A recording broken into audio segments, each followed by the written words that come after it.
अस्सलाम वालेकुम रहमतुल्लाहि व बरकातुहू। बिस्मिल्लाहिर्रहमानिर्रहीम।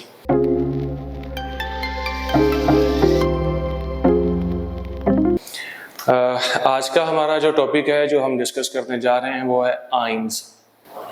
बेटा जब हम आइंस की बात करते हैं तो हम लोग सीधा उसकी डेफिनेशन पे चले जाते हैं। बेसिकली हमें ये तो समझना चाहिए कि आइंस है क्या, इसका तर्जुमा क्या है, क्या चीज़ है। तो आइंस इंग्लिश में ट्रांसलेट करें तो बोलते हैं टू गो। जैसे हम उर्दू में लेके जाएं तो इसका मतलब है जाना। इसके लिए हम लोग सबसे पहले हिस्ट्री को देखें तो माइकल फैराडे जो कि एक बैटरी तैयार कर रहा था, उसने जब पॉजिटिव और नेगेटिव टर्मिनल्स लगाए बैटरी के अंदर, जैसे कि ये आपको पता है जब बैटरी तैयार की जाती है तो वो कुछ यूं, और इसके अंदर हम लोग दो राड लगा देते हैं। एक राड आपको पता है बैटरी के पॉजिटिव टर्मिनल से, एक राड बैटरी के नेगेटिव टर्मिनल से। अब यहाँ पे जो इलेक्ट्रोलाइट है, इलेक्ट्रोलाइट बेटा आपको पता है हर ऐसा सॉल्यूशन या ऐसा लिक्विड जिसमें से आयंस की वजह से, सॉल्यूशन या लिक्विड जिसमें से आयंस की वजह से करंट पास होता है, हम उसको इलेक्ट्रोलाइट बोलते हैं। अब माइकल फैराडे क्या करता है, वो जब बैटरी कनेक्ट करता है तो जैसे बैटरी ऑन करता है तो देखता है कि something is going toward anode and something is going toward cathode. ये आपको पता है नेगेटिव टर्मिनल जो है ये कैथोड कहलाता है और जो पॉजिटिव टर्मिनल होता है वो एनोड कहलाता है। तो कोई चीज जो थी वो एनोड के ऊपर जमा होना शुरू हो गई और जो कोई चीज जो थी वो कैथोड पे जमा होना शुरू हो गई। तो उसने बोला कि ये जो जा रहा है उसको वो नाम देता है आयन। आयन से हम लोग पहले भी फेमिलियर हैं, तो हमें कॉन्सेप्ट मिलता है कि ये जो लफ्ज है आयन टू गो वो बिल्कुल ठीक है कि यहाँ से कोई चीज इधर जा रही है तो उसको आयन बोलेंगे। अब जो चीज एनोड की तरफ जा रही है उसने एनोड का एन लिया और उसके साथ आयन लगा दिया तो लफ्ज बन गया एन आयन। इसका मतलब है something is going toward anode, यानी कि कोई चीज एनोड की तरफ जा रही है। देखिए बच्चों आपको पता है एनोड पे पॉजिटिव चार्ज है। अब जो चीज एनोड की तरफ जा रही है जाहिर बात है उस पे नेगेटिव चार्ज होना चाहिए।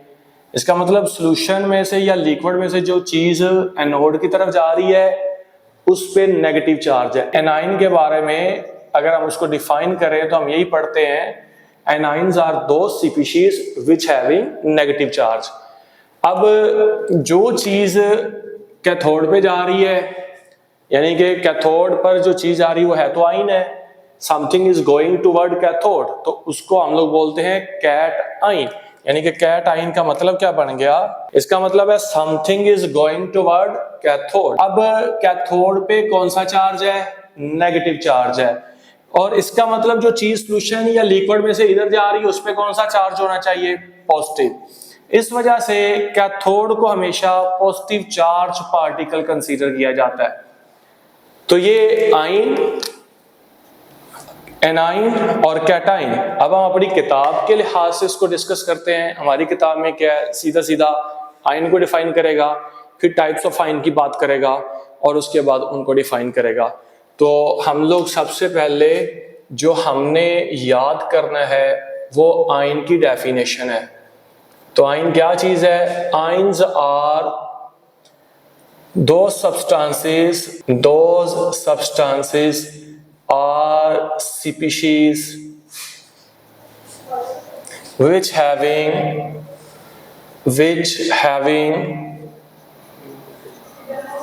either positive or negative charge।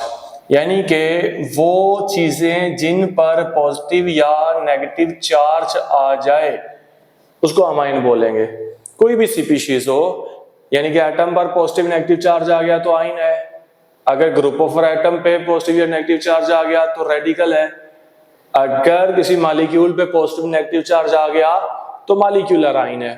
It means कि वो स्पीशीज को किसको कंसल्ट कर रहा है, क्या चीजें ज़हन में रखता है स्पीशीज के बारे में, वो एटम को भी स्पीशीज कंसीडर करता है, वो ग्रुप ऑफ एटम्स को भी स्पीशीज कंसीडर करता है, वो मॉलिक्यूल को भी CpC कंसीडर करता है।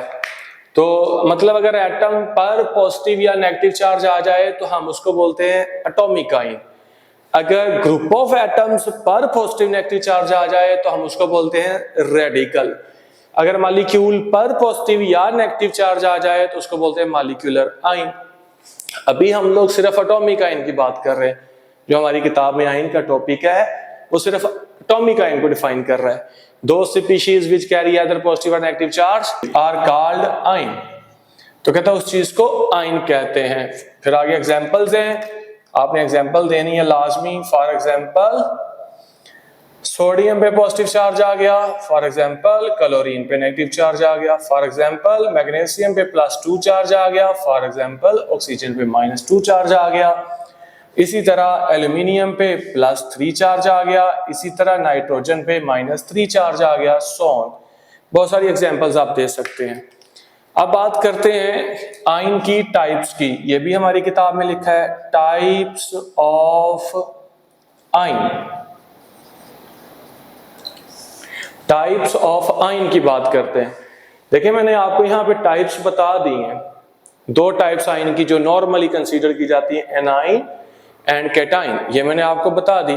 हमने एनाइन को समझा है, अब एनाइन को डिफाइन करेंगे। कैटाइन को समझा है, अब उसको डिफाइन करते हैं।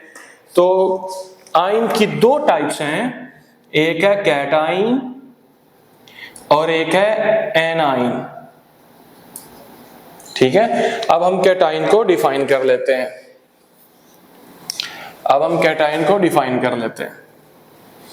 कैटाइन क्या चीज है? मतलब those species which carry only positive charge, यानी कि वो चीजें जो पॉजिटिव चार्ज कैरी करें, आर कॉल्ड, उनको हम लोग बेटा कहते हैं कैटाइन। वो कैटाइन कहलाती हैं। फॉर एग्जांपल, इसकी आप एग्जांपल साथ दे दें। For example sodium +1, magnesium +2 and aluminium +3, so on. इनको कैटाइन कहते हैं। अब कैटाइन का बनना जो है, कैटाइन बनता कैसे है? आप जब किसी एटम को एनर्जी देते हैं, आइसोलेटेड एटम को एनर्जी देते हैं और वो हो गैसियस फॉर्म में, वो एटम हो गैसियस फॉर्म में और वो हो भी आइसोलेटेड, यानी कि अलग थलग को, आप उसको जब एनर्जी देते हैं तो उसके आखिरी शेल से इलेक्ट्रॉन निकल जाता है। जब उसके आखिरी शेल से इलेक्ट्रॉन निकलता है तो उस पर पॉजिटिव चार्ज आ जाता है। फॉर एग्जांपल कैटाइन फॉर्मेशन कैसे होती है? कैटाइन बनता कैसे है? जब आप किसी एटम को, यानी कि ये आपके पास एक एटम है, अगर इस एटम की बात करें, ये सोडियम का एटम है, इसके पास 11 इलेक्ट्रॉन्स मौजूद हैं। अगर मैं इसकी तस्वीर बनाऊं तो कुछ यूं बनेगी। इसके पास यहाँ पे 2 इलेक्ट्रॉन है, यहाँ पे 8 इलेक्ट्रॉन है, यहाँ पे 1 इलेक्ट्रॉन है, यानी कि इसका एटॉमिक नंबर 11 है। आपको पता है इसका एटॉमिक मास जो है वो 23 ग्राम है। तो ये आपके पास सोडियम है। इसने होना किस हालत में? गैस की हालत में होना है। फिर आपने क्या करना है? फिर आपने इसको एनर्जी देनी है। पहले गैस में लेके जाएं, फिर आप उसको एनर्जी दें। जब आप एनर्जी देंगे, उस एनर्जी की वजह से ये इलेक्ट्रॉन जो है यहां से निकल जाएगा। जब ये इलेक्ट्रॉन निकल गया तो आपके पास ये सोडियम जो एटम था, ये सोडियम आयन बन गया। और ये आयन की कौन सी टाइप बन गया? सोडियम कैटाइन बन गया। ये कैटाइन बन गया। और जो एनर्जी आप लोग देते हैं उस एनर्जी को आयोनाइजेशन एनर्जी भी कहते हैं। इसका मतलब हुआ कैटाइन को बनाने के लिए आपको एनर्जी देना पड़ती है।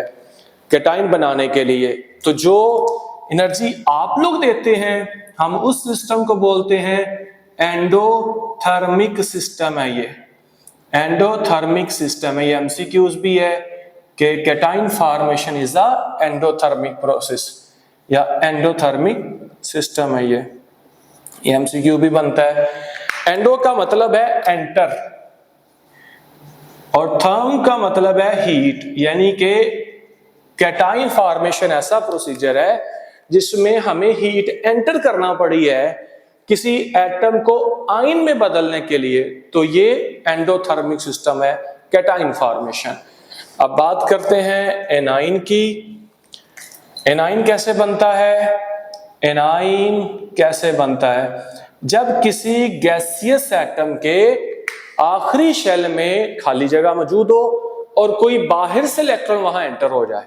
फॉर एग्जांपल, आपके पास क्लोरीन है, क्लोरीन के पास 17 इलेक्ट्रॉन होते हैं, इसका एटॉमिक नंबर भी 17 है, इसका एटॉमिक मास 35.5 ग्राम है। अब क्लोरीन के पास एक इलेक्ट्रॉन आया और इसके आखिरी शेल में वो एंटर हो गया, इस वजह से क्लोरीन पे -1 चार्ज शो किया जाता है।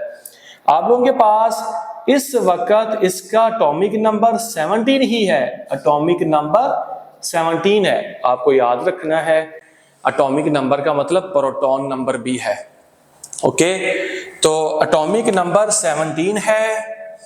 अब इसके पास इलेक्ट्रॉन कितने हो चुके हैं? 18 इलेक्ट्रॉन हो चुके हैं। ठीक है, प्रोटॉन 17 है, इलेक्ट्रॉन 18 है, इस वजह से एक नेगेटिव चार्ज ज्यादा हो गया।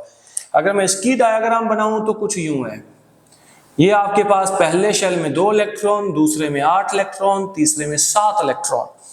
अब एक इलेक्ट्रॉन जो है वो इसमें दाखिल हो गया, ये इलेक्ट्रॉन इसमें दाखिल हो गया।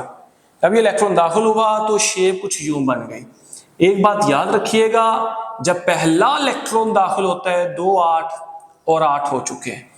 ये क्लोराइड की तस्वीर है, ये क्लोरीन की तस्वीर है। तो हम लोग जब ये याद रखना है कि जब इलेक्ट्रॉन ऐड होता है ना तो वो पहले से मौजूद इलेक्ट्रॉन को धक्का देता है, एक बात तो ये।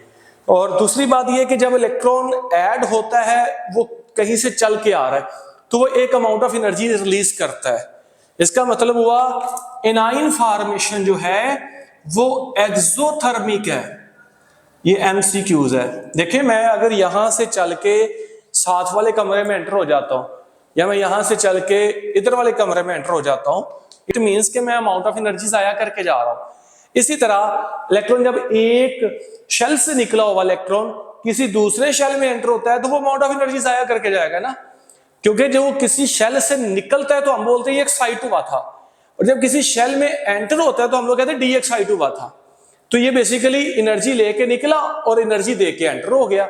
तो इसी तरह जब क्लोरीन में इलेक्ट्रॉन दाखिल हुआ तो ये कहीं से चल के आया है, जब ये चल के आया तो आखिरी शेल में दाखिल हुआ, अब उसने एनर्जी रिलीज की है। जब एनर्जी रिलीज की है तो ओवरऑल सिस्टम क्या है, ओवरऑल प्रोसेस क्या हो रहा है? एक्सोथर्मिक। एक्सो का मतलब है एग्जिट, थर्म का मतलब है हीट। ठीक हो गया, ये भी एमसीक्यूज है। तो एनाइन की डेफिनेशन आप लिख लें। एनाइन क्या है? दो species which carry negative charge, only negative charge. फिर आगे एग्जांपल्स हमने देनी है। दो स्पीशीज, मैं एनाइन की डेफिनेशन लिख देता हूं। A9 those species which carry negative, only negative charge, negative charge are called anion। आगे आपने एग्जांपल्स देनी है। For example Cl-1, oxygen -2 and nitrogen -3, so on. जो कैटाइन है वो प्लस चार्ज भी +1 चार्ज कैरी कर सकते हैं, +2 कर सकते हैं, +3। इसी तरह जो एनाइन है वो भी -1, -2, -3 चार्ज कैरी कर सकते हैं। तो ये आज आपका टॉपिक था एनाइन के मुतालिक, वो हमने पढ़ लिया है। अब इसी से रिलेटेड एक छोटा सा टॉपिक और भी आपकी किताब पे है। मैंने कहा था कि ये एमसीक्यूज के हवाले से है जो मैं बात करने जा रहा हूँ। दो स्पीशीज से मुराद है एटम और ग्रुप ऑफ एटम। मैंने एटम के मुताल्लिक चीज़ें आपको समझा दी हैं। अब हम ग्रुप ऑफ एटम की बात करते हैं कि वो ग्रुप्स ऑफ एटम कौन से हैं। ग्रुप्स ऑफ एटम्स, ठीक, ग्रुप ऑफ एटम्स जो है वो कौन से हैं। अब आपके पास OH नेगेटिव है, ये ग्रुप ऑफ एटम है। आपके पास SO4 -2 है, ग्रुप ऑफ एटम है। आपके पास अमोनियम रेडिकल है, ग्रुप ऑफ एटम है। इनको हम मॉलिक्यूलर आयन नहीं बोल सकते क्योंकि ये मॉलिक्यूल है नहीं है, ये डिसोसिएटेड पार्ट है डाइसोसिएटेड पार्ट है कास्टिक सोडा का या वाटर का। तो हम लोग इन पे जो चार्ज आता है वो इस तरह नहीं आता जैसे एटम पर आता है। एटम पे कैसे आया था कि उसके गैसियस एटम से आखिरी शेल से इलेक्ट्रॉन निकाला एनर्जी देके आपने, उन पे चार्ज इस तरह आया, या किसी गैसियस एटम के आखिरी शेल में इलेक्ट्रॉन डाल दिया, उन पे चार्ज इस तरह आता है। इसीलिए मॉलिक्यूल पे भी चार्ज ऐसे ही आता है, मॉलिक्यूल के आखिरी शेल में इलेक्ट्रॉन दाखिल कर दो या मॉलिक्यूल के आखिरी शेल से इलेक्ट्रॉन निकाल दो, उन पे पॉजिटिव या नेगेटिव चार्ज आ जाएगा। लेकिन रेडिकल का केस ऐसा नहीं है।